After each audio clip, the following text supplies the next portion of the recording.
A paz do Senhor, meus amados irmãos, meu nome é Antônio Januário. Venho aqui trazer mais uma participação para a Escola Bíblica Dominical. Temos aqui em nossas mãos a lição bíblica da CPAD, com o título para este trimestre: O verdadeiro pentecostalismo, a atualidade da doutrina bíblica sobre a atuação do Espírito Santo. A nossa lição é para o próximo domingo, com o título Comprometidos com a Palavra de Deus. 21 de fevereiro, lição de número 8. O textuário diz: Bem-aventurados que ouvem a palavra de Deus e aguardam. Lucas capítulo 11, versículo 28. Verdade prática. A autoridade divina da Bíblia deriva de sua origem em Deus, e isso por si só encerra a suprema autoridade das Escrituras como plena e total garantia de infalibilidade. Os nossos textos bíblicos para nossos comentários aqui está em 2 Timóteo capítulo 2, do versículo 14 ao 19, e 2 Pedro capítulo 1, versículo 20 e 21, que diz assim a palavra de Deus: Traze estas coisas à memória, ordenando-lhes diante do Senhor que não tenham contendas de palavras que para nada aproveitam e são para perversão dos ouvintes. Procura apresentar-te a Deus aprovado como obreiro que não tem de que se envergonhar, que maneja bem a palavra da verdade. Mas evita os falatórios profanos, porque produzirão maior impiedade, e a palavra desses roerá como granguena, entre os quais são Himeneu e Fileto, os quais se desviaram da verdade, dizendo que a ressurreição era já feita, e perverteram a fé de alguns. Todavia o fundamento de Deus fica firme, tendo este selo: o Senhor conhece os que são seus, e qualquer que profere o nome de Cristo aparte-se da iniquidade. 2 Pedro capítulo 1, versículo 20 e 21.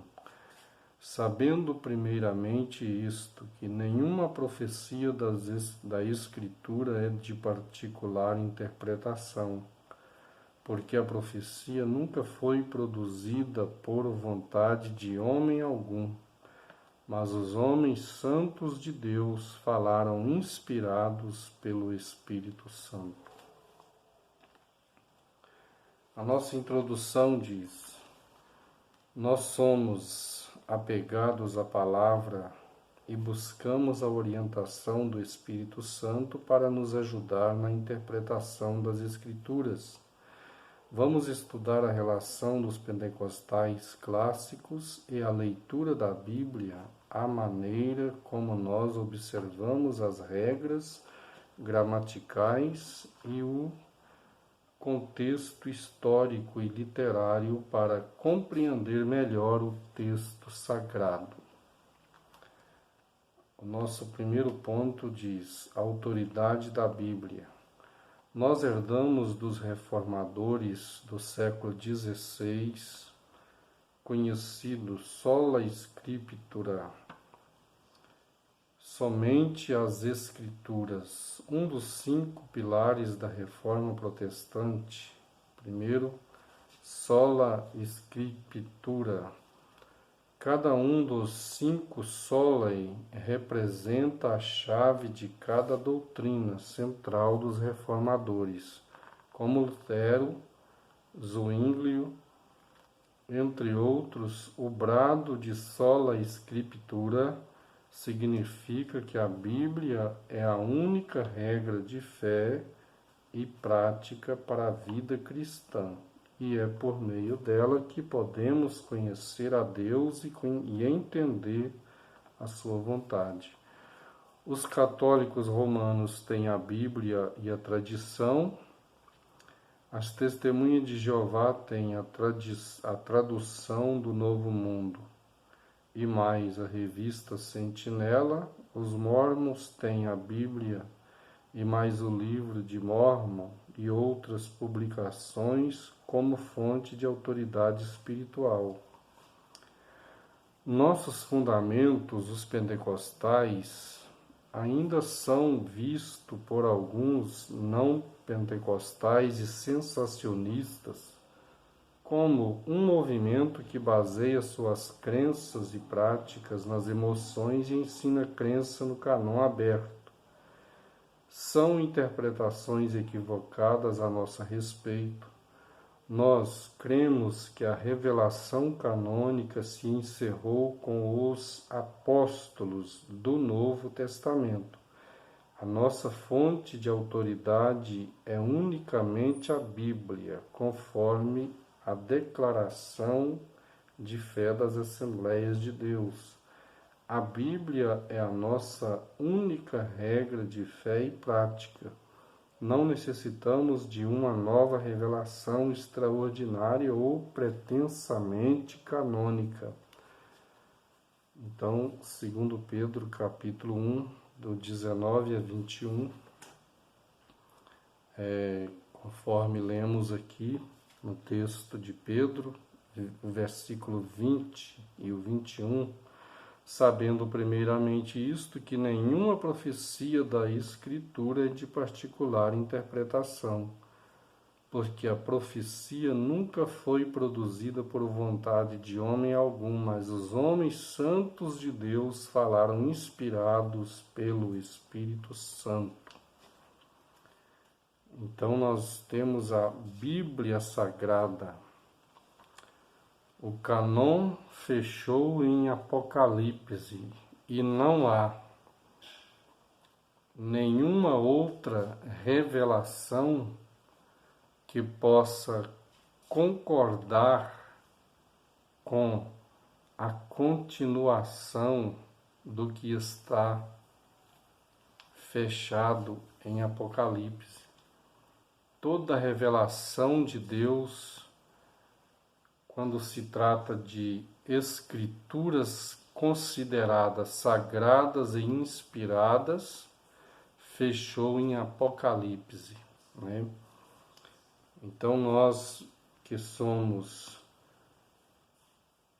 que fazemos parte deste grupo considerado os pentecostais, então entendemos que a Bíblia está encerrada em Apocalipse. E até tem um texto bíblico que adverte sobre isto, porque não pode ser acrescentada. Jesus encerrou com a visão na ilha de Patmos. Ali em João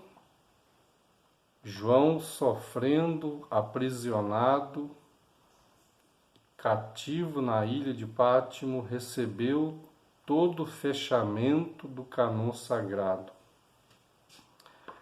As visões que Deus havia mostrado a Daniel, ao profeta Ezequiel sobre o tempo do fim, muitas delas repetiu naquela visão para João. Então João teve a visão de tudo que será nos últimos dias. E vemos que a administração do universo, a administração do mundo, a mordomia das coisas enquadram, cumprindo de ponto a ponto, dentro do que se diz a revelação dos tempos finais. tudo que João escreveu, tudo que João viu, o mundo está atravessando e há de se cumprir como Jesus mostrou para João, né? Não somos deístas. Deísmo é a doutrina que afirma a existência de Deus, mas que ele está muito longe de nós e não se envolve com os assuntos humanos. É como um relojoeiro que dá corda a um relógio e esquece dele. Nós somos teístas, isto é, cremos que Deus não está longe de cada um de nós. Ele está interessado no ser humano. O fechamento do cânon sagrado não significa que Deus abandonou suas criaturas e o seu povo. Nós cremos que Deus continua a se comunicar com seu povo por meio dos dons espirituais. Entretanto, essa revelação não se reveste de autoridade canônica para a Igreja. Deus se comunica conosco pela leitura de sua palavra, pelos dons espirituais, sonhos, visões e até pelas coisas simples do dia a dia. Então vemos aí que muitas revelações, muitas profecias acontecem no meio do povo de Deus, tem o seu fiel cumprimento, mas isto não nos dá base para escrever livros com base em uma profecia que foi dada em algum tempo numa congregação para uma igreja ou para uma pessoa, né? Escritos assim que possa ser considerado de autoridade divina, não. Tudo isto pode acontecer, mas não tem nenhum peso de autoridade divina, porque a autoridade divina fechou, encerrou com o cânon em Apocalipse. Vemos aqui que conforme Deus deu o seu Espírito para a igreja, Ele é o Consolador, Ele vem acompanhando a igreja de forma a ter um ministério no seio de todo o povo de Deus, que o aceita, que tem a sua presença como uma personalidade divina, o Espírito Santo. Então, através dos dons espirituais, Deus continua falando com seu povo, né? Nós vemos aqui ainda no segundo ponto, o zelo pela doutrina. O zelo pela doutrina tem ligações com a apologética cristã. Desde muito cedo na história, a Igreja percebeu que a Bíblia precisa ser interpretada para que os crentes conheçam melhor o pensamento bíblico e a doutrina da Igreja. Os credos e as confissões de fé são documentos produzidos pelas igrejas com esse propósito. Ensino ou instrução. A palavra doutrina vem do latim doctrina, que literalmente significa ensino ou instrução.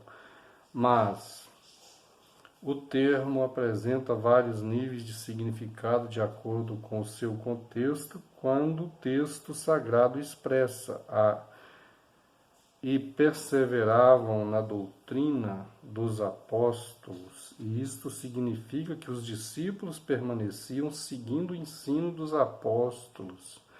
Nesse caso, a palavra doutrina significa ensino, instrução. Estamos nos referindo aos ensinos bíblicos.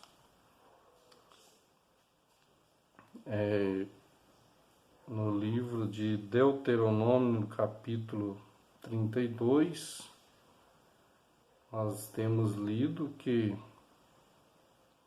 Goteje a minha doutrina, como a chuva, destile o meu dito como o orvalho. Então são partes que nos levam a ter a necessidade de buscar conhecimento, e o conhecimento vem pela interpretação, isto é, coisas que fazem parte dos dons espirituais, porque o Espírito Santo, ele promove no crente conhecimento através da interpretação da Santa Palavra de Deus. O conteúdo da fé, a palavra doutrina, se aplica também a um corpo básico e coerente do ensino cristão. Como os credos, trata-se de um ensino sistemático sobre os dados da revelação. A fonte do conteúdo doutrinário é a palavra de Deus, auxiliada pela experiência cristã, com a ajuda do intelecto humano. 1 Timóteo 4,16, 2 Timóteo 3,16. Isso se faz por meio do ensino, da instrução, quando o apóstolo Paulo diz: traze estas coisas à memória.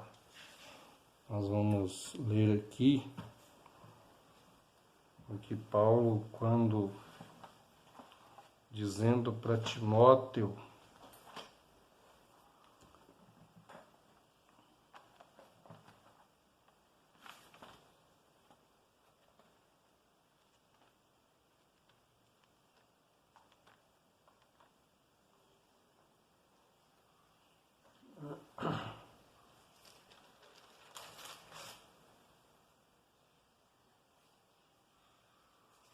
segundo Timóteo 3,16.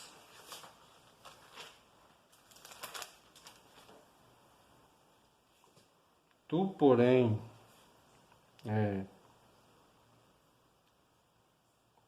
toda a Escritura é divinamente inspirada e proveitosa para ensinar, para redarguir, para corrigir, para instruir em justiça. O texto apresentado é 2 Timóteo 3,16 e 1 Timóteo 4,16. 1 Timóteo capítulo 4, versículo 16. Tem cuidado de ti mesmo e da doutrina, persevera nestas coisas, porque fazendo isto te salvará tanto a ti mesmo como aos que te ouvem. Então vemos aí o grande cuidado que tem que se ter com a santa doutrina, que é o ensino da gloriosa palavra de Deus. Nós vemos aqui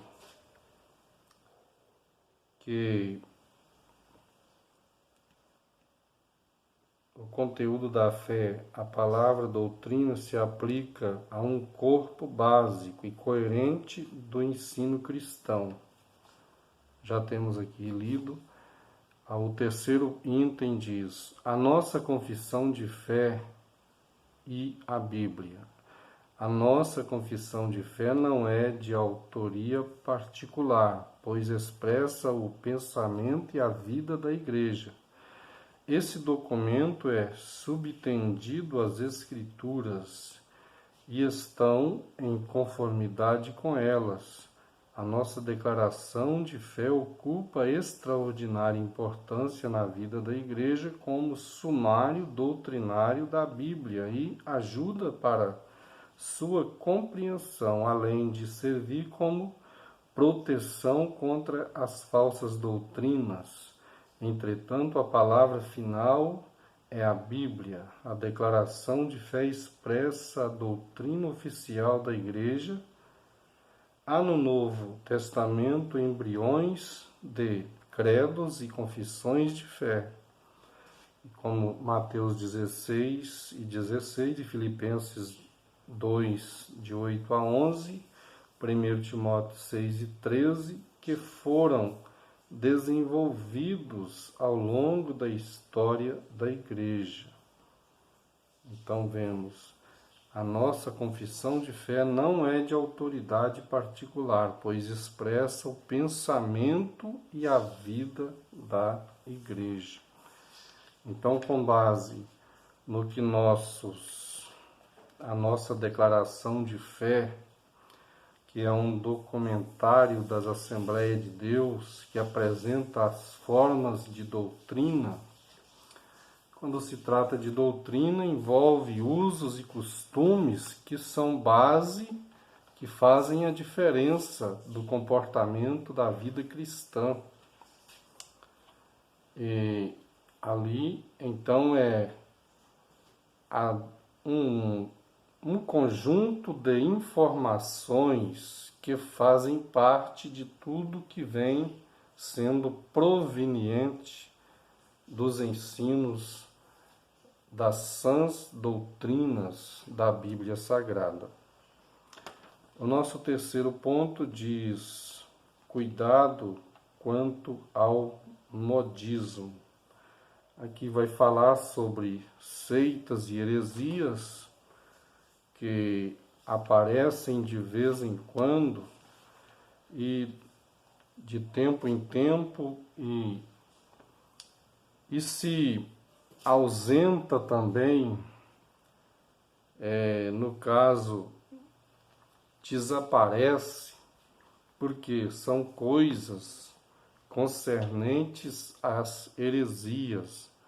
Falou aqui de modismo, lembrando o comentarista do dente de ouro, do caicai e outras profanações que vêm acontecendo em meio à igreja, por falta, às vezes, do ensino embasado nas Escrituras Sagradas. Porque quando se apresenta a sã doutrina, esses espíritos enganadores não têm espaço em nossos púlpitos, porque a palavra da verdade predomina o ambiente, né? Então não tem espaço. Quantas vezes vemos aí os enganadores com a Bíblia dobrada debaixo do braço, nem sequer citam versículos e começam a lançar adivinhações em meio ao povo, se passando como grandes personagens, né? Então, isto faz parte de movimentos perigosos, porque deixou de examinar a palavra, deixou de levar um verdadeiro alimento para a igreja, e a igreja está agora à mercê de receber pessoas que não sabem de onde vêm e o que está trazendo são enganadores que enganam a si mesmo e estão como sendo vasos do engano para muitos. Então, seitas e heresias não está muito longe, às vezes está em meio ao nosso povo. Então, eu citei aqui uns versículos que é interessante para a nossa meditação. João capítulo 15, versículo 7. Se vós estiverdes em mim e as minhas palavras estiverdes em vós, pedireis tudo o que quiserdes e vos será feito. O nosso tema falou aqui de comprometidos com a palavra de Deus. quando se trata deste compromisso com a palavra de Deus, conforme o nosso comentarista apresentou aqui, zelo pela doutrina. Zelar pela doutrina e estar apto para o ensino não é simplesmente promover uma declaração de que a palavra está sendo ensinada. Quando se trata de palavra e compromisso com a palavra, também vem as práticas. E aí nós aprendemos nas Escrituras que nos cerimoniais de Israel, Deus exigia que o povo praticasse o cerimonial, mas vivesse aquilo que o cerimonial exigia. Então eu anotei Jeremias no capítulo 34, versículo 18 e 19, que faz parte desse antigo costume que Deus enquadrou Abraão. Desde a chamada de Abraão, nós vemos no livro de Gênesis, capítulo 15, versículo 17, quando Deus se revela a Abraão, e Deus convida Abraão para trazer um sacrifício para ser apresentado a Deus, porque dentro daquela revelação, Deus queria se mostrar quem ele era para Abraão. Ele fala que ele é o Deus Todo-Poderoso. Mas Abraão precisava de uma confirmação para ele poder se ceder a este Deus que o estava revelando. Então é interessante analisar que a palavra de Deus, quando se trata desse comprometimento, não é só aprender para saber que existe um Deus, mas ele exige que, se estamos aprendendo, devemos também praticar aquilo que é exigido desse conhecimento recebido. Então Deus se revela a Abraão. Abraão então tem que trazer para Deus uma novilha de 3 anos, uma cabra de 3 anos, um cordeiro de 3 anos, um carneiro de 3 anos, uma rola e um pombinho. Então, com estas classificação de sacrifício, Deus se revela a Abraão. E Abraão entende que agora ele tem um Deus para cuidar da sua vida, para se revelar, para trazer a ele o que ele necessitava de ser um peregrino na terra. E conforme nós vemos este chamado de Deus a Abraão, Deus nunca vai mostrar ou revelar uma coisa que é estranha. Veja que o sacrifício aí fazia parte de um tratado histórico da época entre os hititas, a antiga civilização hitita. Já era um costume que vinha desde os primórdios, uma conservação de costumes para fazer aliança. E aí, entre os hititas, quando um governante queria se aliar ao outro mais poderoso, então ele fazia suas promessas de aliança e se comprometia a passar por entre as metades daqueles sacrifícios, propondo a ideia que ele era menor do que aquele que ele procurou seria seu senhor a partir daquele momento. Ele aceitava ser o menor. Então esta é a visão que Deus passa para Abraão, porque na verdade Deus estava interessado em Abraão. Não era Abraão que procurou Deus, foi Deus que procurou Abraão. Então Deus, quando passa por entre aquelas metades, representado ali por um forno de fumaça e uma tocha de fogo, então Abraão entendeu que na verdade Deus estava interessado em si.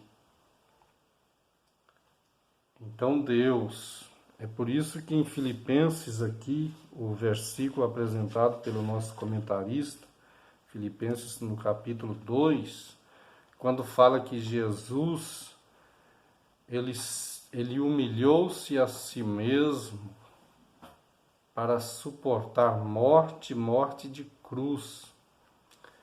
Então, esse comportamento de Jesus não foge da sua origem divina, porque da mesma forma como Deus se mostrou humilhante para Abraão, porque na verdade Deus tinha um propósito a realizar com a humanidade. Então Deus se humilhou lá para ganhar Abraão, e agora Deus está humilhando a si mesmo na pessoa de Jesus para fazer a redenção da humanidade. Então, isto faz parte destas regras de comprometimentos que devemos ter para com a palavra de Deus, mas também com aquilo que está ao nosso derredor. Foi por razões assim que em Jeremias, no capítulo 34, 18 e 19, apresenta Deus apresenta ali uma queixa contra os filhos de Israel. Porque naqueles dias, a nação de Israel estava prestes a ir para o cativeiro e para a dispersão. E o motivo final da perversão de Israel era que os escravos hebreus passavam de 6, de 7, de 8 até 10, 12 anos escravos, seus irmãos escravizando seus irmãos. E isto repugnava o coração de Deus. Deus havia dado um mandamento que o escravo hebreu podia ser escravo até 6 anos. No 7º ano ele recebia alforria. Então Deus usa o profeta Jeremias para repreender o povo. E aí o povo fez um concerto com Deus.